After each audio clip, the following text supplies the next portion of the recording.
Romanos capítulo 1.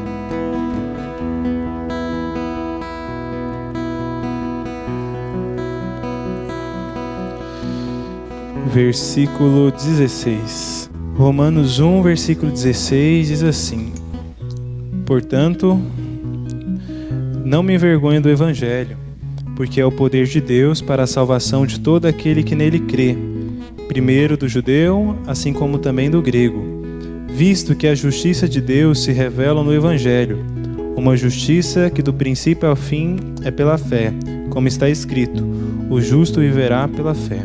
Amém? Senhor, nós cremos nesse Evangelho, Senhor, porque nós experimentamos esse poder que mudou as nossas vidas, e é por esse Evangelho, Deus, que nós queremos doar nossas vidas, Senhor. Queremos doar, Deus, o nosso coração, que o Senhor, Deus, com a sua graça e com a sua misericórdia, Deus, nos usa para edificar esse Evangelho. Em nome de Jesus, Pai, te pedimos graça nessa noite, frente à sua palavra, Deus, porque nós sabemos que a sua palavra ela é poderosa o bastante para mudar as nossas vidas, para edificar os nossos corações na videira verdadeira. Pedimos graça, Senhor, porque nós queremos desfrutar da sua presença, assim como o Senhor tem nos presenteado desde o início desse culto, Pai, em nome de Jesus. Amém.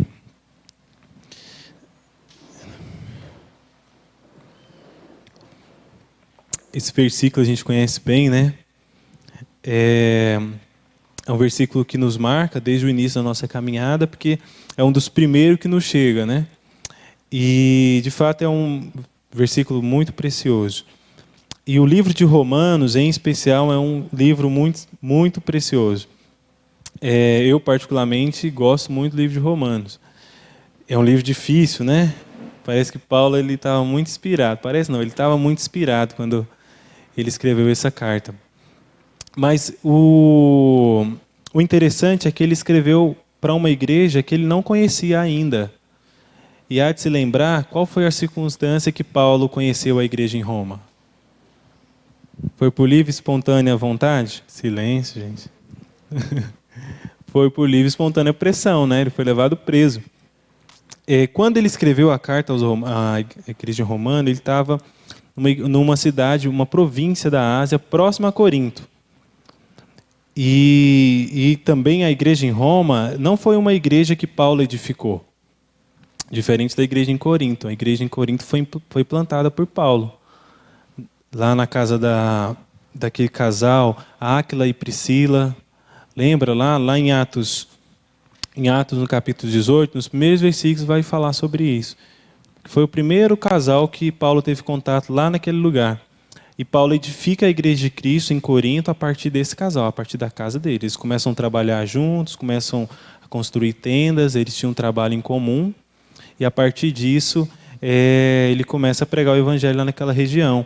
E quando ele estava lá, ele escreve para a igreja em Roma. Então ele escreveu para uma igreja que ele não conhecia, mas que ele desejava muito conhecer. Olha o versículo 9, do capítulo 1 também. Deus, a quem sirvo de todo o coração, pregando o evangelho de seu Filho, é minha testemunha de como sempre recordo vós em minhas orações e rogo que agora, pela misericórdia de Deus, sejam-me aberto o caminho para que, enfim, eu possa visitar. Para que, enfim, eu vos possa visitar, pois grande é o desejo do meu coração em ver-vos, para compartilhar convosco algum dom espiritual, a fim de que sejais fortalecidos. Então, olha, ele escreve para um povo, para uma comunidade que ele não conhecia, e ele consegue extrair algo tão maravilhoso, porque o livro de Romanos é precioso demais. E, assim, é um dos livros que, se a gente quer um resumo muito bem posto da Bíblia, é só ler o livro de Romanos. Porque Paulo expressa de forma muito significativa as ideias que ele tinha a respeito desse evangelho, e parece que tudo que acontece no livro é decorrente desses dois versículos. Ele fala desse evangelho, que é o poder de Deus, para a salvação de todo aquele que crê, no judeu, no grego, no gentil. Também fala dessa justiça de Deus, e a partir dessas ideias ele discorre todo o livro de forma muito preciosa. Diferente da igreja que ele plantou, por exemplo, Corinto, eles tinham um problema em comum. Quais eram os problemas lá da igreja de Corinto? Quem lembra? Qual que era o principal deles? Primeiro, que nos salta a mente. Problema de... Começa com e termina com unidade. Unidade, lembra lá quando fala... Vamos ler lá. 1 Coríntios 1. Tinha uma briga lá, que eles estavam discutindo lá quem era de Paulo, quem era de Apolo, quem era de Pedro. 1 Coríntios 1, versículo 12, diz assim: refiro-me ao fato de um de vós afirmar, eu sou de Paulo, enquanto o outro declara, eu sou de Apolo, e outro, eu sou de Pedro, e outro ainda, eu sou de Cristo. Ora, acaso Cristo está dividido? Foi Paulo crucificado em vosso favor? Fostes batizado em nome de Paulo? Dou graças a Deus por não ter batizado nenhum de vós, com exceção a Crispo e de Gaio, a fim de que ninguém venha a alegar que foi batizado em meu nome. É certo que batizei também os da casa de Estéfanas. Além desses, não me recordo se batizei algum outro irmão, porquanto Cristo não me enviou para batizar, mas para proclamar o evangelho, não por meio de palavras de sabedoria humana, para que a cruz de Cristo não seja esvaizada. Então, assim, existia um problema de unidade na igreja em Corinto, assim como existia um problema de unidade na igreja em Roma. Só que Paulo ele lida de forma diferente com esses problemas. Primeiro, porque em Corinto ele levanta a questão e depois ele começa a explicar a partir daquilo. Só que no livro de Romanos ele explica de forma muito mais profunda essas questões que estava permeando a comunidade. E uma delas era a falta de unidade no meio do corpo de Cristo. Só que era uma falta de unidade diferente do que acontecia em Corinto e o que aconteceu em Jerusalém, por exemplo. Qual foi o primeiro problema de unidade que aconteceu no meio do corpo de Cristo? Lá no início, lá em Atos. É porque os judeus estavam censurando os gentios porque eles não se circuncidavam e comiam determinado tipo de comida. Agora, lá em Romanos, aconteceu o contrário. Os gentios estavam censurando os judeus porque eles também não estavam querendo comer determinado tipo de comida. E aí Paulo usa essas questões para explicar sobre a graça de Deus, a justiça de Deus, e ele começa explicando isso, colocando todo mundo em pé de igualdade. Vamos voltar lá para Romanos, capítulo 1. Romanos, capítulo 1. Aí depois de falar esses dois versículos, ele começa a discorrer sobre a realidade de dois homens, de uma pessoa que crê em Deus e de uma pessoa que não crê em Deus. Vamos ler o versículo 18, para a gente ver a primeira realidade. Diz assim: portanto, a ira de Deus é revelada dos céus contra toda impiedade e injustiça dos homens, que suprime a verdade pela injustiça humana. Pois o que de Deus se pode conhecer é evidente entre eles, porque o próprio Deus lhe manifestou, pois desde a criação do mundo, os atributos invisíveis de Deus, seu eterno poder e a sua natureza divina têm sido observados claramente, podendo ser compreendido por intermédio de tudo o que foi criado, de maneira que tais pessoas são indesculpáveis. Porquanto, mesmo havendo conhecido a Deus, não o glorificaram como Deus, nem lhe renderam graças. Ao contrário, seus pensamentos passaram a serem levianos, imprudentes, e o coração insensato deles tornou-se em trevas. E proclamando-se a si mesmo como sábios, perdendo completamente o bom senso, e trocaram a glória do Deus imortal por imagens confeccionadas conforme a semelhança do ser humano mortal, bem como de pássaros, quadrúpedes e répteis. Por esse motivo, Deus entregou tais pessoas à impureza sexual, segundo as vontades pecaminosas do seu coração, para a degradação de seus próprios corpos entre si, porquanto trocaram a verdade de Deus pela mentira e adoraram objetos e seres criados em lugar do Criador, que é bendito para sempre. Amém. E por essa razão, Deus entregou às paixões vergonhosas. Até as mulheres trocaram suas relações sexuais naturais por outras contrárias à natureza. De igual modo, os homens também abandonaram as relações sexuais naturais com as mulheres e se inflamaram de todo desejo sensual uns pelos outros. Deram então início à sucessão de atos indecentes, homens com homens, e por isso receberam em si mesmo o castigo que a perversão requereu. Além do mais, considerando que desprezaram o conhecimento de Deus, ele mesmo os entregou aos ardis das suas próprias mentes depravadas, que os conduz a praticar tudo o que é reprovável. Então, tornaram-se cheios de toda espécie de injustiça, maldade, ganância e depravação. Estão empanturrados de inveja, homicídio, rivalidade, engano e malícia. São bisbilhoteiros, caluniadores, inimigos de Deus, insolentes, arrogantes, presunçosos, vivem criando maneira de praticar o mal, desobedecem aos seus pais, são insensatos, desleais, sem amor e respeito à família, sem qualquer misericórdia para com o próximo, e apesar de conhecerem a justa lei de Deus, que declara digno de morte todas as pessoas que praticam tais atos, não somente os continua fazendo, mas ainda aprova e defende aqueles que também assim procedem. Então, esse aqui é o primeiro homem, a primeira realidade que Paulo descreve. E esse texto é comumente usado só para falar de uma coisa, né, de uma prática, que é a prática do homossexualismo. É claro que o texto da base fala sobre isso, mas o texto não está falando só disso. Ele está falando da realidade de uma pessoa sem Deus. A realidade de uma pessoa sem Deus, a vida comum dela, é tudo isso aqui que a gente leu. E essa realidade ela precisa ser alcançada, né? Alcançada por esse evangelho que é o poder de Deus. Só que se a igreja se ocupa de questões tão secundárias, como que ela vai alcançar essa pessoa? Né? Se ela se ocupa de questões, se ela está preocupada com o que o outro está comendo ou deixando de comer, como que ele vai alcançar essa tal pessoa? Então, Paulo ele descreve isso para mostrar a realidade dessa pessoa sem Deus. Só que ele também fala da realidade de uma pessoa com Deus, uma pessoa que serve a Deus, que ama a tradição, que é crente, que crê no Senhor. E como que ele fala a respeito dessa pessoa? Vamos ler aqui o capítulo 2, versículo 17. Capítulo 2, verso 17. Então, a primeira ele falou de uma realidade de uma pessoa que não crê em Deus, agora de uma pessoa que crê em Deus. Diz assim: Ora, tu que levas o nome de judeu e te fundamentas na lei e te glorias em Deus, tu que conheces a vontade de Deus e aprovas as obras excelentes, porque és instruído pela lei.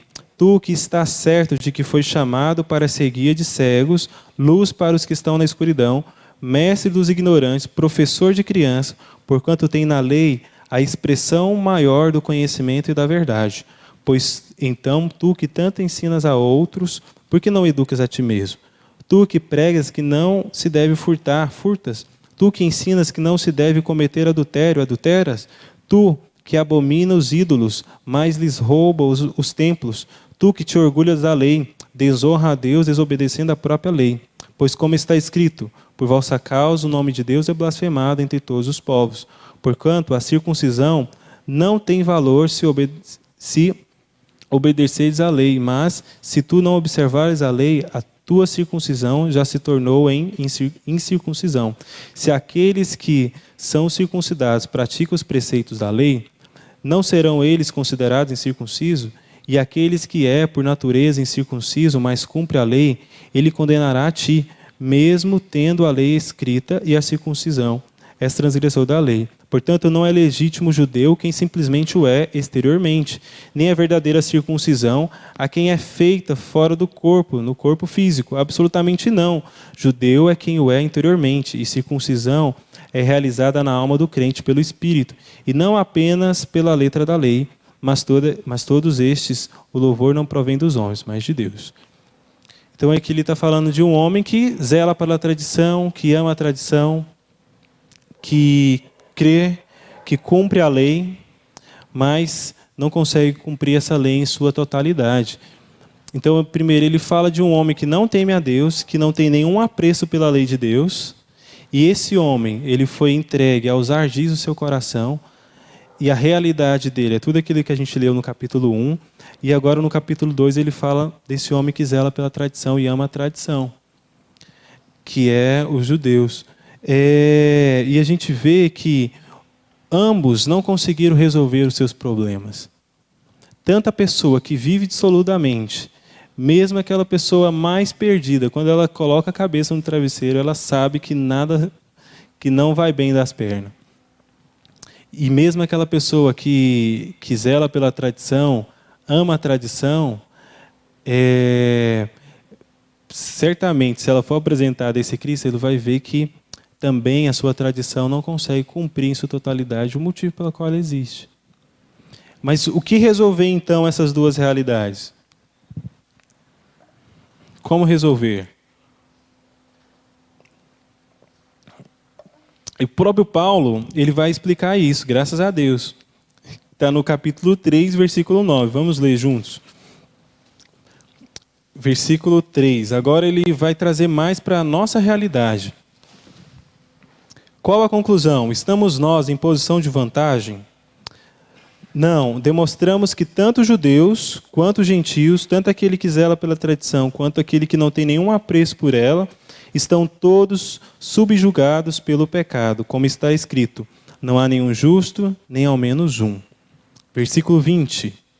Portanto, ninguém será declarado justo diante dele, confiando na obediência à lei, pois é precisamente por meio da lei que chegamos à irrefutável conclusão de que todos somos pecadores.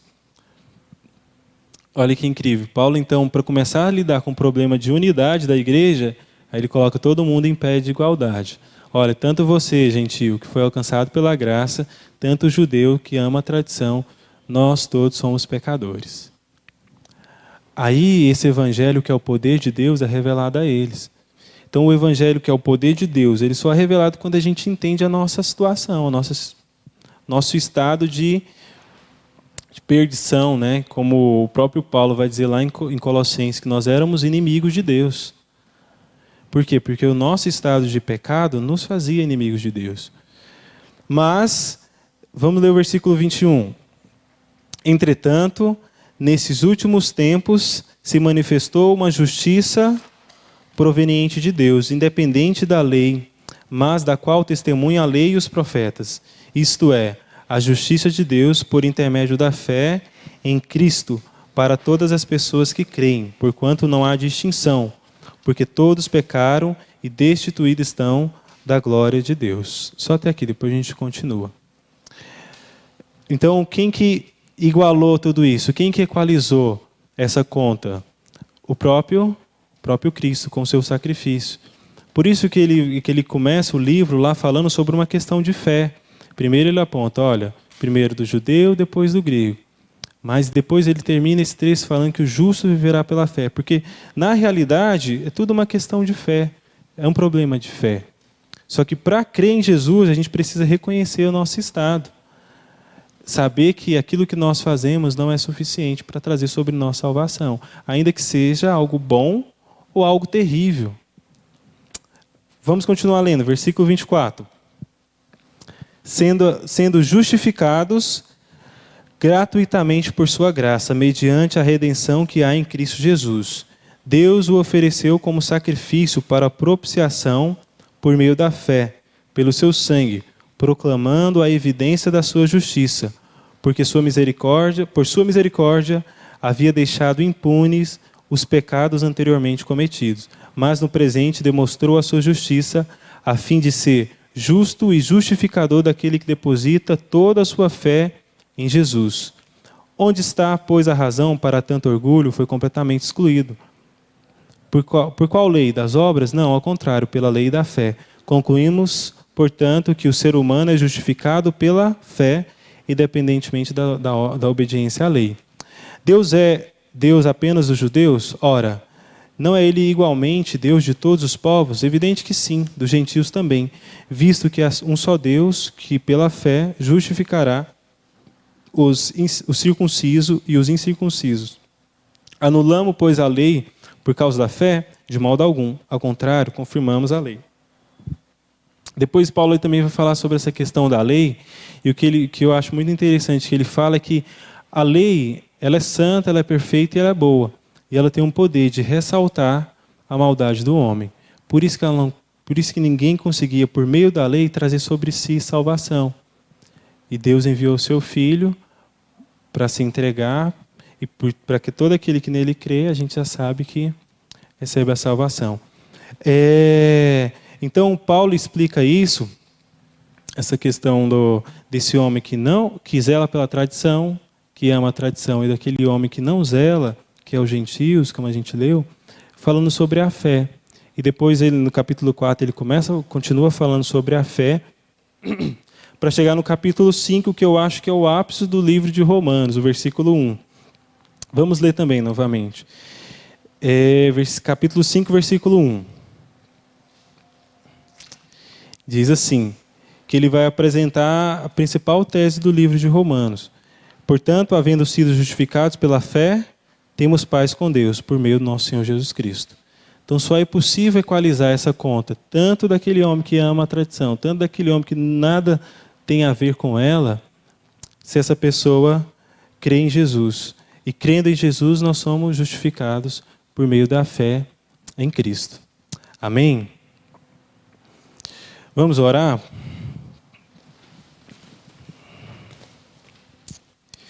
Senhor, nós te agradecemos por esse evangelho que é o poder de Deus para a salvação de todo aquele que nele crê.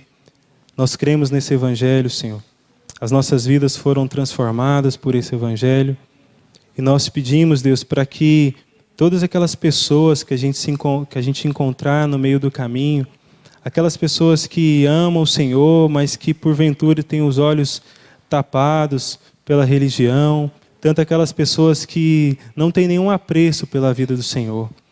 Deus, nós pedimos, Deus, para que nós, como igreja do Senhor, nós sejamos cartas vivas, Senhor. Nós sejamos, Deus, a expressão viva da graça, do amor, com o nosso testemunho, com as nossas vidas, Deus, que a gente expresse a vida do Senhor. E que por meio de Cristo, dessa transformação que o Senhor fez em nós e tem feito nos nossos corações, essas pessoas sejam alcançadas, Deus. Seja elas da nossa família, seja do nosso convívio, do nosso trabalho, do nosso círculo. Pai, nós oramos e pedimos, Deus, para que essa paz, essa justificação que veio sobre nós, esse senso de justiça, esse senso, Deus, de pertencimento, que também venha sobre aqueles que estão à nossa volta, Deus, e que nós sejamos, Senhor, testemunhas vivas do Senhor, desse evangelho, Deus, que é um evangelho simples, mas também é um evangelho, Deus, que traz sobre nós uma profunda transformação, Pai. Esse evangelho que é o poder de Deus para a salvação de todo aquele que crê. Pai, em nome de Jesus, Deus, que nós sejamos pessoas, Deus, que crê no Senhor, mas que não seja uma fé dúbia, que não seja uma fé rasa, mas que seja algo concreto, Senhor. Que seja uma fé racional, que seja uma fé relacional, Pai. Em nome de Jesus, e que através disso, Deus, o Senhor proclame o seu reino, a sua justiça sobre nós, na sua igreja e no meio do seu povo, Pai. Em nome de Jesus, Deus, nós te louvamos e te agradecemos, porque nós sabemos que esse evangelho é um evangelho poderoso, que salvou as nossas vidas e no qual as nossas vidas estão edificadas, Pai. Em nome de Jesus.